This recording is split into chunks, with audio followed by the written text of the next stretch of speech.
Hello, and thank you for joining us again today on the Rising Generation Leadership Podcast with me, Errol Lawson, where we're so passionate about bringing inspirational leaders from around the world, Christian leaders in business, in church ministry, in the marketplace, who are doing great things for the glory of God.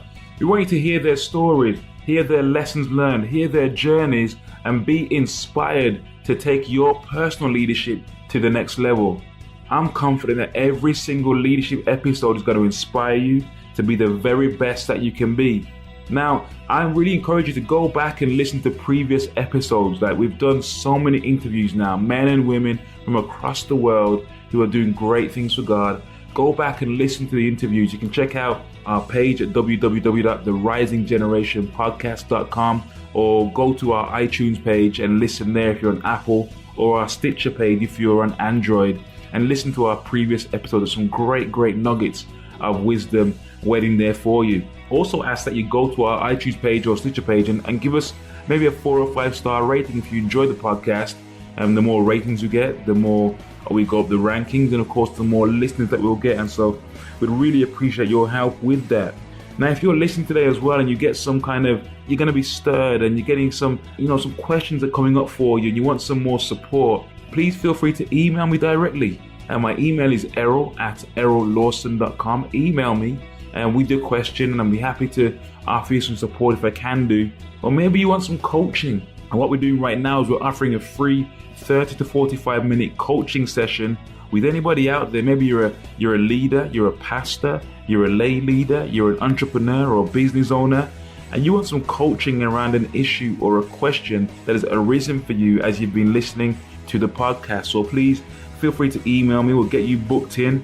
If you're wondering what coaching is, it's not counseling, it's not mentoring as such. It's more me sitting down with you, whether in person, if you're local, or over Skype, and to simply have a conversation and asking you questions to help you get the clarity you're looking for in your business, ministry, or with an idea you're working on right now. Yeah, so it's completely free of charge, no obligation at all. But feel free to email me at errol@errollawson.com, and we'll get you booked in right away. All right, so get ready to enjoy this next episode. I pray that you'll enjoy it, and please share with your friends or your colleagues or someone you think might also benefit from hearing this great interview. Thank you for listening again. God bless you.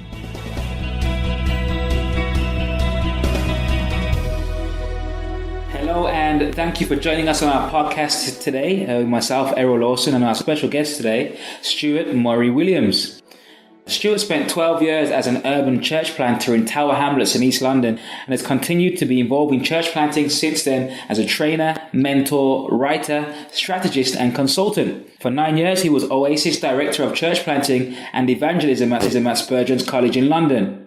Since 2001, in September 2001, he has worked under the auspices of the Anabaptist Network as a trainer and consultant, with particular interest in urban mission, church planting and emerging forms of church. He's the founder of Urban Expression, a pioneering urban church planting agency with teams in several cities in the UK and in the Netherlands. He's written several books on church planting, urban mission, emerging church, the challenge of post-Christendom, and the contribution of the Anabaptist tradition to contemporary missiology. His recent publications include Post-Christendom, Church and Mission in a Strange New World, Church After Christendom, Changing Mission, Planting Churches, a Framework for Practitioners, and The Naked Anabaptist. He's married to Cyan, who is a tutor at the Baptist College in Bristol where they live, and he has 2 grown-up sons and 2 grandchildren. Stuart, thank you so much for joining us on the podcast today. It's really great to have you. Stuart, if there's any gaps, first of all, in your bio there, please kindly fill them in for us and give us a glimpse into what you're up to in the world at the moment. Thank you for the invitation to join you. No, I think that bio is fairly complete. I can't think of anything significant to add to that. This is moving into the quiet period of my year. I'm a consultant working with churches, and of course churches go mad during Advent and Christmas. There's lots of extra meetings and things. So I've got 2 or 3 weeks now when I have fewer things to do than normal, and gives me a chance to catch up on some reading and reflection. So this is actually quite a well-timed podcast. Thank you so much, Stuart. I really appreciate having you, Stuart, you've been in ministry a long time now, been in church planting for a long time. Tell us, where did it all begin for you? Where did your ministry journey begin? What's your origin story? I grew up in a Brethren assembly, so a fairly conservative evangelical church, and a tradition that didn't, at that stage, back in the 1970s, recognise full-time ministry. The churches were led by volunteers. And so feeling called to ministry within that context was quite tricky.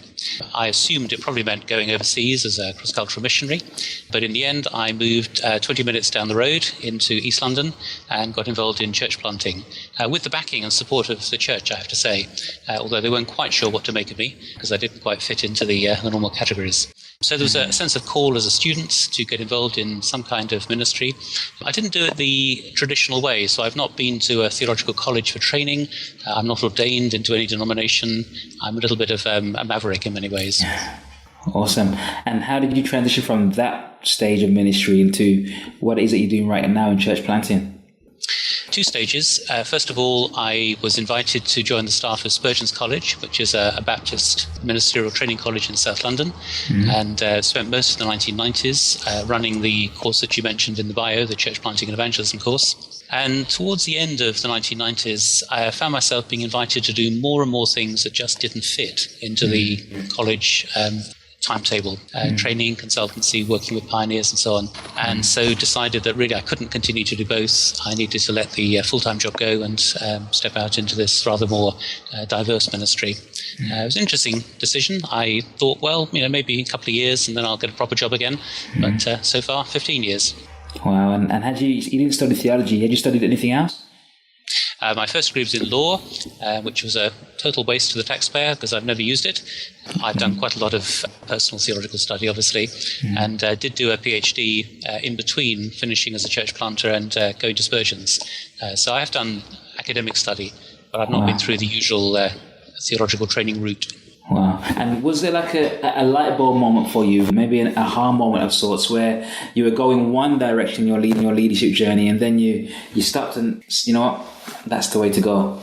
Not so much in terms of leadership, I don't think, but during the 1980s, as an urban church planter, in a context which was full of challenging issues of poverty, of violence, of racism, of how do you build community in a place like this, I began searching for resources that were taking me beyond my own tradition and stumbled across the Anabaptist tradition, which is not particularly well known in the UK, but has a nearly 500-year history going back to the radicals of the Reformation. And the more I read from that tradition, I thought, yes, this is really where I belong. This is the tradition that makes sense to me in all kinds of ways to do with discipleship, peace, reconciliation, the centrality of Jesus, church's community, a whole range of things that came together. So not quite a light bulb moment, but probably a period of 2 or 3 years of discovering this new tradition and thinking, yeah, this is where I belong. And that's really shaped everything I've done since. What was it distinctly about the Anabaptist tradition that drew you? Well, I think it was part of recognizing that Western culture is going through a very significant shift at the moment. It's the term post-Christendom that you referred to in the bio, that we're moving out of an era of many centuries when the church was central, when most people would have perceived themselves to be Christians, and when you could take for granted all kinds of things in terms of what people knew about faith. We're moving into a very different environment where church is on the margins, many people know nothing at all about faith. We need to rethink all kinds of things. And so looking for a tradition that had never really been part of that Christendom framework, that 500 years ago had said this state church mix is really not very helpful. I just thought this is really relevant, this is really helpful. So again, it's to do with the centrality of Jesus rather than church traditions. It was to do with a way of reading the Bible from the margins. It was to do with an emphasis on serious discipleship rather than just church membership, particularly an emphasis on a radical approach to violence and to possessions. The Anabaptist tradition has been a peace tradition. It's also emphasized very strongly a sharing community. Those all made sense in my inner city context at that time. So many questions flow from my mind. Just pray, I meant to pray at the start. Forgive me those who are listening. I said I'd pray at the beginning. Just going to quickly pray. Father, thank you for this time of sharing, Thank you for this opportunity. I pray that your presence will be here with us and that you'll speak to somebody, speak to us today, speak to our hearts, Lord, in Jesus' name. Amen. So much things are going through my mind as you were sharing there. The podcast is about leadership and speaking to emerging or established leaders. And one of the biggest challenges that we face today is that of this, if you like, post-Christendom era and leading in it. I guess this question is kind of a double barrel in a way, but what has been your biggest challenge personally in leadership, especially in leading in this era, if you like? What has been the biggest challenge for you personally? Yes, I thought quite long and hard about that question when you sent it to me. And actually, the biggest challenge goes back quite a long way. So I was involved in planting a church in Tower Hamlets in East London through the late 70s into the 80s. And I thought I would probably be there for life. I had no sense that this was a short-term thing. I was there for 12 years, but I sort of assumed, well, I'll be doing this forever. And when I had a sense that God was saying to me, it's time to leave, I found that extremely difficult. That wasn't part of my plan. I loved being there. I loved the community. I loved the people. And as I reflected on that and just had a growing sense that this was what God was saying to me, I began to ask, well, why? What's the reason for this? And I think it became clear to me that I was becoming a bottleneck rather than a liberating element. And that if I were to stay there, it would actually hinder indigenous leaders who were born and brought up in the area from really coming into their own roles. So that was a big challenge. It took me a year to obey. I think I probably should have left a year earlier. I think I was in the way for the last few months. I did eventually get the message and clear out. And Indigenous leaders rose to the challenge, which was great. Wow. But that was probably the hardest challenge, I think. I wasn't really wanting to let go. What was the lesson there for you that you learned? That I'm not indispensable, that I need to invest heavily in raising up other leaders rather than simply assuming that I'll be there forever. That's something I've tried to apply in other contexts since then. Thank you for sharing that. And what do you think is, just to add on to that same question, what is the biggest challenge you think there is that leaders today face in leading churches in a pro-Christendom era, post-Christendom era rather? Yeah, I think that church leadership today is tough because we are essentially in a declining church context. That doesn't mean, of course, that every congregation is declining. There are many growing churches around, but overall, the Christian community is shrinking and declining. And so there are all kinds of implications for church leaders. One of those is loss of status. There's very little status involved in being a church leader today in the way that there would have been 50 years ago. It's not a respected position. It's something people probably don't understand, might even laugh at. And it's hard work. How do you sustain a community that is on the margins? How do you work within a context where you know that the overall size of the Christian community and its influence is diminishing? And so I think burnout, I think unrealistic expectations, the pressure to succeed, they're all really difficult issues in a post-Christian context. Burnout, unrealistic expectations, and just the pressure to succeed. Pressure to succeed, yeah. And how do you advise leaders to overcome those challenges or to manage them? Well, I think in part it is to resist the temptation to set unrealistic goals, to model themselves on situations in other parts of the world where there is quite rapid and substantial growth going on, and somehow assuming that if only we could find the magic bullet, if only we could find the particular program that works elsewhere, it'll work here. I've seen over the years so many churches trying to take a program or a resource from somewhere else and thinking, right, this will do it.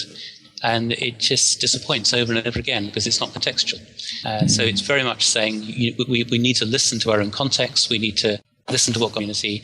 There's no plug-in-and-play program that's going to solve all our problems for us. So realistic expectations, I think, are tremendously important. That doesn't, I don't think, mean lack of faith. It just means being honest with ourselves and honest with people that we are in a particular phase in history, in Western, not the rest of the world, where things are tough. And let's be honest about it. Thank you. And at this stage in your journey, your leadership journey, your ministry journey, how do you now define success? I'm tempted to say just simply not giving up, which doesn't sound a particularly exciting definition of success, but I think if you look at the book of Revelation at the end of the New Testament, the emphasis there seems to be just simply stand firm. In a situation of difficulty, success is simply continuing to be there, not giving up, not letting go. Faithfulness, attentiveness to what God is saying. If we can hear what God is saying to us and be faithful to that, that'll do me, I think, as a definition of success. Brilliant.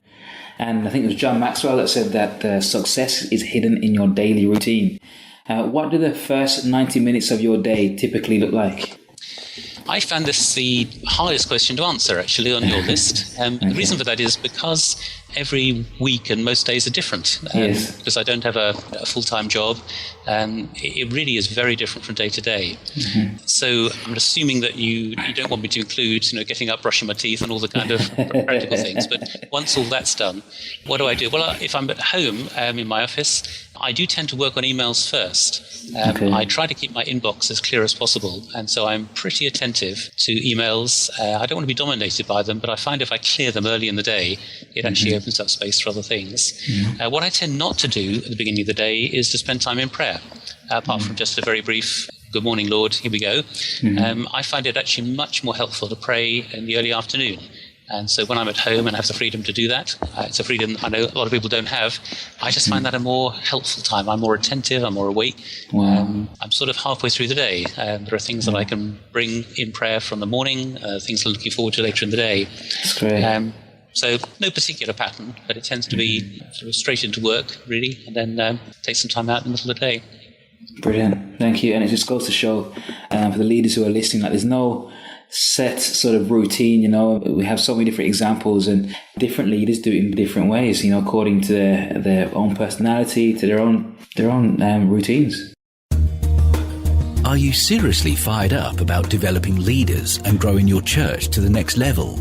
Could you do with someone to help you get some extra clarity, or to be a sounding board for your plans and ideas?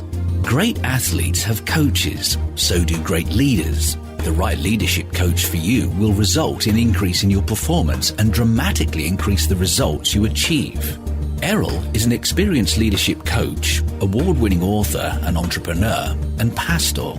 He has interviewed over 60 of the most influential Christian leaders from around the world for the Rising Generation Leadership podcast, and uses his unique insights, leadership experience, and his passion for the gospel to coach Christian leaders and help them to discover the clarity, confidence, and competence they are looking for.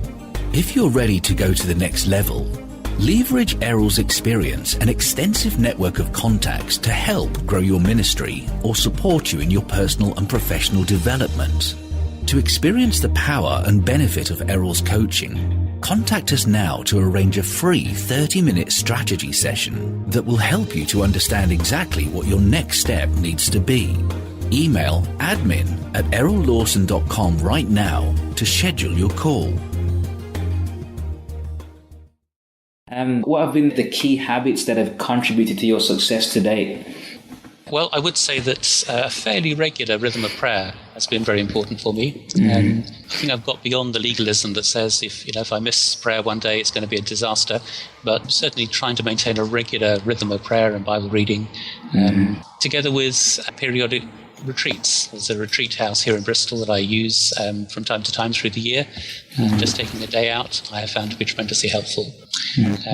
Something that I remember being taught as a very young Christian was to keep short accounts. And so for me, confession has been important.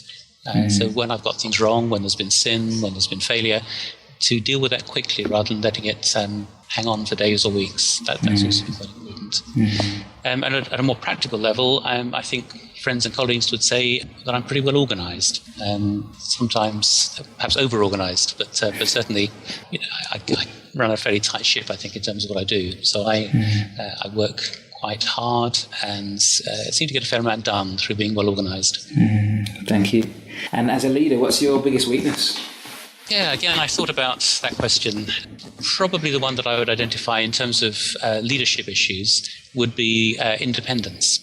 And it may be partly to do with my personality. It may also be to do with the journey that I've been on. Whereas I said earlier, I've not been through the usual kind of training and recognition routes. I am a bit of a maverick. And so independence, not looking for help and counsel from others as much as I might. I suspect that's probably been one of the areas that has hindered me at times. One of the things that I've done to try to address that is, over the last 10 years or so now, to meet with an accountability group. Not frequently, but fairly regularly.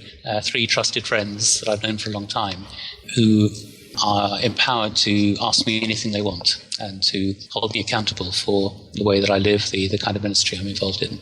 That's been my attempt to try and grapple with this tendency to be independent. Awesome. And what's your biggest strength on the flip side? Again, I was trying to think, well, what would others say in response to that? Something that people have quite often commented on is, I suppose the word stability captures it really, that I don't tend to be knocked to and fro too much by lots of different ideas and pressures. So stability, perhaps clarity of thought.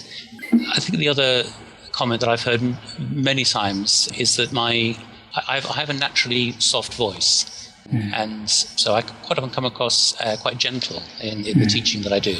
And so people have often said, well, you say very provocative things in a very gentle way, and you get under people's skin in that way. They're not expecting you to say what you say, and it goes home. Again, that's not something I deliberately do. It's just part of who I am, I guess. Awesome. And in your leadership, or the beginning of your leadership journey, what, if anything, was holding you back from going into leadership? Yeah, again, I thought about that, and I really can't think of anything. I sort of slipped quite naturally into leadership. I found myself involved in a church planting team, leading that team. That moved into leading the church that was planted. I've exercised a whole range of leadership roles since then. It just seems to be something that I slipped into without a great deal of angst or anxiety. No, I really can't think of anything particularly that held me back. That's okay, that's cool. And who have been your most significant mentors along your leadership journey? Probably two people in particular. One of them, his name is Alan Kreider, who is a North American Mennonite who was in England for about 30 years. He was one of those through whom I encountered the Anabaptist tradition. And over the years, he has been a friend, a mentor, a guide, in a whole range of ways, certainly in terms of resources that he's pointed me to, but more perhaps in the way that he's lived his life. Just a living example of the values that he espouses. The other would be a man called Colin Marchant, who was a Baptist minister in East London, one of the pioneers of urban mission in the UK, someone that I got to know as a fairly young church planter, and I'm still in touch with. Both of these men are now retired, but over the years they have been tremendously influential. Colin in particular in helping me to understand something of the dynamics of urban mission and urban ministry.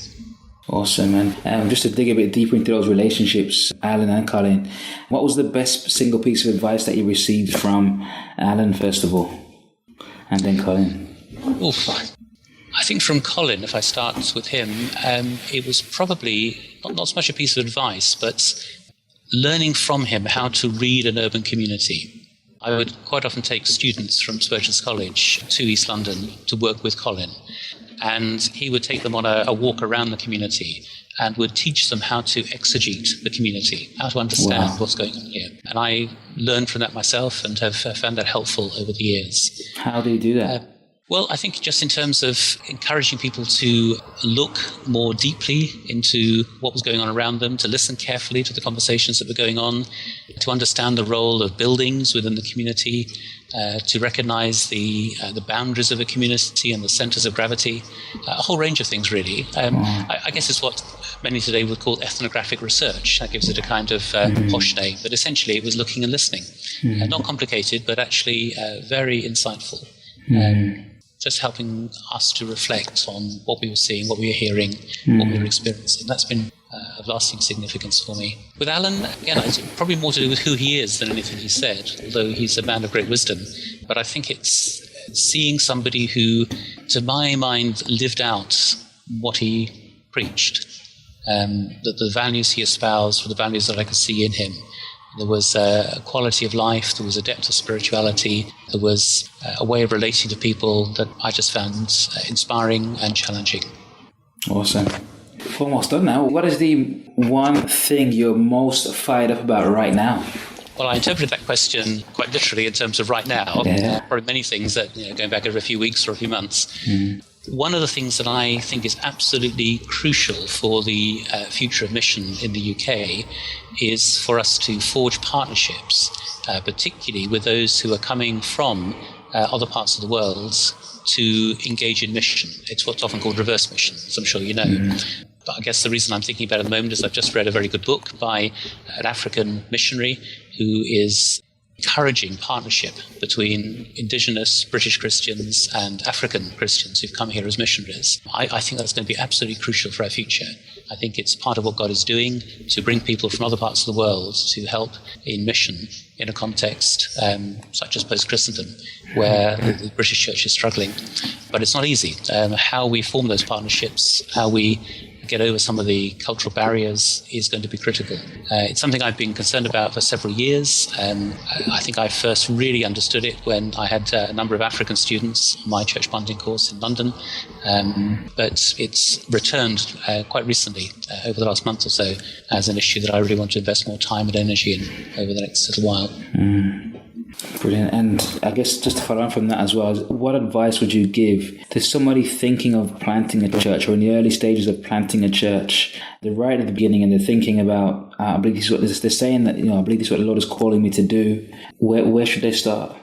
Well, a number of things. Firstly, I would encourage them to go and meet some other church planters because people have been on this journey before. And I think talking with other church planters is tremendously helpful, not in terms of copying them, but in terms of understanding something of the dynamics, something of the challenges. So I would say go and listen to some stories, go and meet with others who've been pioneering before you. I would say, secondly, don't rush. Take time to understand the community to which you feel called. Do the kind of thing that I was suggesting Colin Marchand helped me and others to do. Really get to know the community and look for signs of where God is at work already. I think the old model of church planting seemed to imply that church planters brought God with them into a community, that God wasn't there before, that they were God bearers. Whereas I think increasingly church planters recognize that God's at work already, and we simply need to find out what God is doing and join in. And so taking time to discern what God is already doing in the community is tremendously important. I would think also the importance of forming team. I think pioneer church planting is hard work. To work with a team is of tremendous significance. But team formation takes time as well. I don't think I know of any churches that have been planted too slowly. I know of quite a lot that have been planted too quickly. Right. So I would just simply say, be patient in God's time.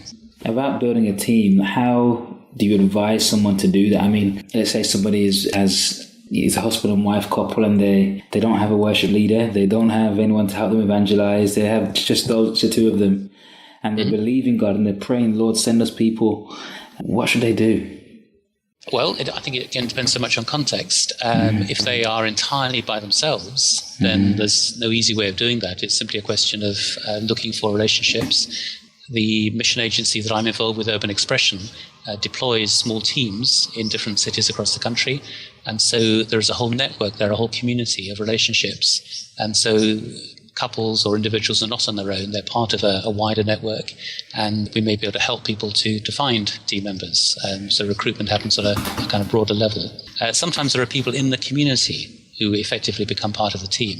At other times, people come from elsewhere and join. I think one of the key things is finding a genuinely shared vision, shared commitment, shared values. You're going to be together for some time. You need to be sure that you really are on the same page and pursuing the same vision. Brilliant. Thank you for that, Stuart. And what book or resource would you recommend for a leader or entrepreneur, and why? Many possibilities. Again, I thought about that when I saw your question. One that I've really appreciated over the last few months, which fits into something we've just been talking about, is a book with a rather strange title, Slow Church. It's by a couple of Americans, Christopher Smith and John Pattison, and the subtitle, I've got it here in front of me, is Cultivating Community in the Patient Way of Jesus. And I think it's really encouraging us to go deep rather than fast, encouraging us to build carefully rather than rushing at things. Right. It's really based on the analogy of the slow food movement. So that's been something that's been around for a few years now. So instead of fast food, slow food. So you take time over the ingredients, you take time over the preparation, you work together as a community to produce wonderful food. It's that kind of idea about church. And so I think it's countercultural, really. We live in a society that's rushing around, goal setting, trying to do things very quickly. This, I think, is a really helpful antidote to that. So I would certainly commend that. I think it's an important book for leaders to read. Slow Church. Slow Church. Brilliant. And lastly, Stuart, if you would tell us, how do we find out more about you? Where can we find you? Is there a project that you're working on right now you want to tell us about in particular? Well, the two communities that I'm most involved with, one would be the Anabaptist Network, and the other would be Urban Expression. So the Anabaptist Network is a small, informal network helping to connect people with resources and with one another who are interested in this Anabaptist tradition that we talked about earlier. Urban Expression is a mission agency working in cities across the UK. Both of those would have websites. I'm sure if your listeners Google Urban Expression or Anabaptist Network, they would find those without difficulty. I don't have my own website. I'm not on social media, much to the frustration of many friends. So I'm relatively invisible in that field. But yes, certainly connect with me through either of those websites. And I encourage you also to Google Stuart, and you'll find that he's got several books available, whether through Amazon or online, and some amazing, relevant, current work that he's written. I really encourage you to go and check him out, and just be inspired and be encouraged, really, and share resources with your colleagues, with your churches, with your friends. Stuart, thank you so much for your time today, man. It's been refreshing, it's been insightful. Same for myself as a church planter as well. And something I will definitely share with my church planting friends in a group that we're a part of here in Birmingham called 2020, which is a church planting network in Birmingham you may be familiar with. So I'll definitely share it with them. And I really appreciate your time today. Thank you so much, Stuart. Thank you. For the invitation. Okay. Cheers, man. Okay, bye for now. Bye-bye. Thank you again for joining us today on the Rising Generation Leadership Podcast. I pray you've been inspired, you've been lifted, you've been encouraged to take your personal leadership to the next level. We really encourage you guys to just take action, make it happen, do something, start somewhere, go out and change the world in some way, big or small. Guys, if you've enjoyed the podcast today, please share with your friends, share with your loved ones, your colleagues, someone out there you think might benefit from hearing this great content. And if you want some more questions answering, you got a question, email me, Errol at errollawson.com. Or if you want a free 30 to 45 minute coaching session with myself around the leadership challenge or issue you're working on in your business, your church, or in your organization, please feel free to email me right away. We'll get you booked in. It's Errol at errollawson.com. Thank you again for listening. Go to our iTunes page, check it out, check out the previous episodes. Give us a nice review. That would be awesome. Really appreciate if you could do that for us. We really appreciate you just for being here and listening. Thank you so much. God bless you. We'll see you on the next episode of The Rising Generation.